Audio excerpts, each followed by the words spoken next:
নমস্কার, কেমন আছেন সবাই? আজ বানাবো একদম ভিন্ন স্বাদের সয়াবিন আলুর তরকারি। তবে চলুন রান্নাটা শুরু করা যাক। প্রথমে কড়াইতে জল গরম করতে দিয়েছি, তার মধ্যে 1 চামচ মতো নুন দিয়ে সয়াবিনটাকে আমি ভালো করে সেদ্ধ করে নেব।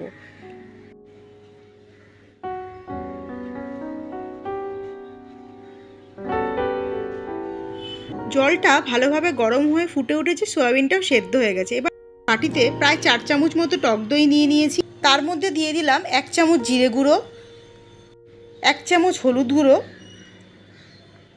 1.5 চামচ মতো ধনে গুঁড়ো, কালারের জন্য 1 চামচ কাশ্মীরি লাল লঙ্কার গুঁড়ো, আর দিয়ে দিলাম 1/2 চামচ মতো গরম মশলা। এবার সব উপকরণগুলো একসাথে টক দইয়ের সাথে ভালোভাবে মিশিয়ে নেব।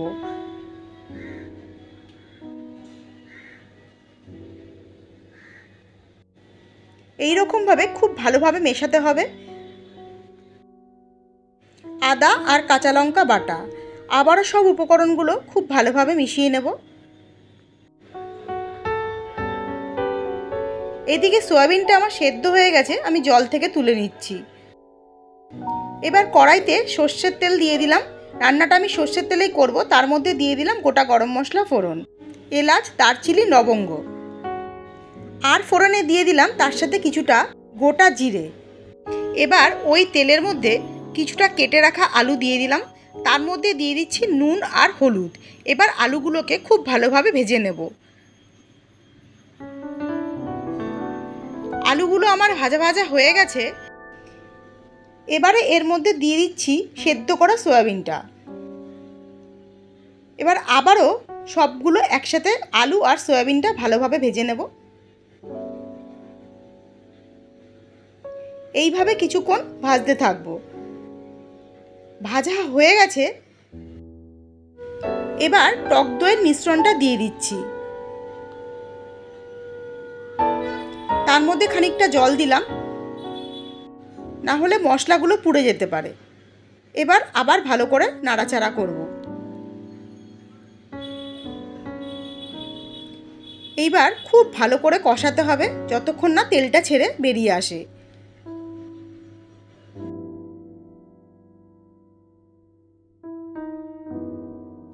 খুব ভালোভাবে কষানো হয়ে গেছে। এবার এর মধ্যে খানিকটা জল দিয়ে দিলাম।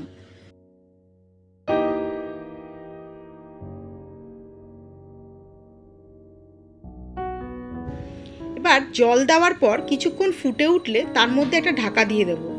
ঢাকাটা দিয়ে কিছুক্ষণ অপেক্ষা করব আলুটা সেদ্ধ হওয়ার জন্য। প্রায় আধ ঘন্টা মতো হয়ে গেছে। এবার ঢাকাটা তুলে দেখে নেওয়া যাক আলুটা সেদ্ধ হয়েছে কিনা।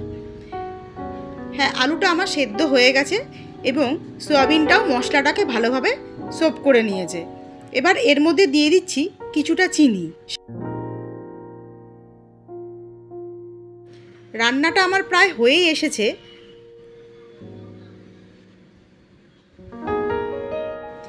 এবারে সবশেষে দিয়ে দিচ্ছি খানিকটা ঘি।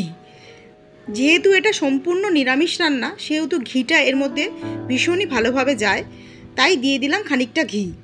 রেসিপিটা আপনাদের কীরকম লাগলো জানাবেন। ভালো থাকবেন, সুস্থ থাকবেন।